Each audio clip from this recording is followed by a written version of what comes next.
रामावतार एक अद्भुत रहस्य भूमिका।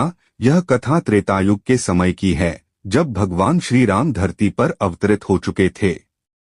यह कहानी रामायण के उन अनसुने पन्नों में से एक है जिसे बहुत कम लोग जानते हैं। यह कथा हमें भगवान विष्णु के राम रूप की दिव्यता, करुणा और न्याय का बोध कराती है। परंतु इसकी सबसे अद्भुत बात यह है कि इसका अंत ऐसा है जिसकी किसी ने कल्पना भी नहीं की थी।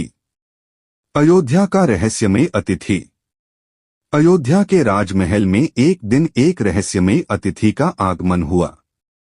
वह एक वृद्ध ऋषि के रूप में आया था, जिनकी आंखों में गूढ़ रहस्य झलक रहा था। वे सीधे राजा राम के दरबार में पहुंचे और बोले, हे रघुकुल नंदन, मैं एक विनम्र निवेदन लेकर आया हूँ।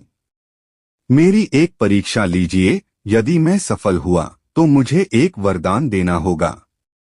श्री राम, जो धर्म और सत्य के प्रतीक थे, मुस्कुराए और बोले, हे महर्षि, आपकी परीक्षा स्वीकार है। कहिए, आपको क्या सिद्ध करना है? ऋषि ने उत्तर दिया, मेरी शक्ति यह है कि मैं जानता हूं कि इस संसार में कौन मानव है और कौन नहीं। मैं हर व्यक्ति के असली स्वरूप को देख सकता हूं। यदि मैं आपकी सभा में बैठे सभी लोगों के वास्तविक स्वरूप का वर्णन कर दूं, तो क्या आप मुझे वरदान देंगे? श्री राम ने बिना संकोच सहमति दे दी। राजसभा का रहस्योद्घाटन। ऋषि ने सभा में दृष्टि घुमाई और एक एक करके लोगों के स्वरूप का वर्णन करने लगे।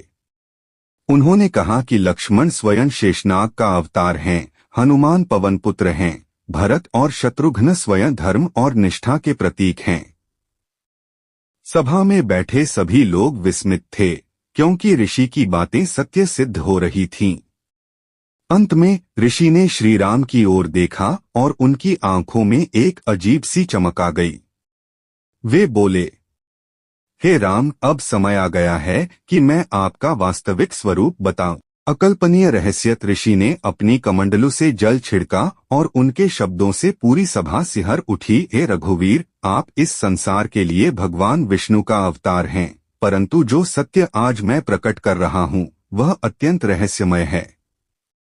आपने रावण का वध किया, अधर्म को समाप्त किया, परंतु क्या आपको ज्ञात है कि आपका यह अवतार ही इस युग के अंत का कारण बनेगा? श्री राम ने शांत स्वर में पूछा, महर्षि, आप क्या कहना चाहते हैं? ऋषि ने उत्तर दिया, इस युग के अंत में जब आप धरती से प्रस्थान करेंगे, तब भगवान विष्णु को यह जानकर आश्चर्य होगा कि उन्होंने स्वयं ही अपने सबसे बड़े भक्त का अंत किया था। ट्विस्ट। राम और रावण का अंतिम रहस्य। श्री राम और सभा के सभी सदस्य स्तब्ध रह गए। महर्षि ने आगे कहा, रावण, जिसे आपने अधर्म का प्रतीक समझकर नष्ट किया, वह वास्तव में विष्णु के परम भक्त जय का अवतार था। जय और विजय, जिन्हें स्वयं विष्णु ने शाप दिया था, वे ही इस संसार में रावण और कुंभकर्ण के रूप में जन्मे। और यह शाप आपकी ही योजना का भाग था। परंतु यह भी सत्य है कि एक युग के बाद जब आप विष्णु रूप में वापस लौटेंगे, तो आपको यह ज्ञात होगा कि रावण का वध आपकी लीला का ही एक अंग था। पूरी सभा में सन्नाटा छा गया। लक्ष्मण, भरत, शत्रुघ्न, हनुमान सब यह सुनकर विस्मय में पड़ गए। श्री राम ने मुस्कराते हुए कहा, हे महर्षि, जो कुछ हुआ वह केवल नियति का खेल था। यदि यह सत्य है कि मैं विष्णु हूँ, तो यह भी सत्य है कि मेरी हर लीला के पीछे कोई गूढ़ रहस्य छिपा होता है।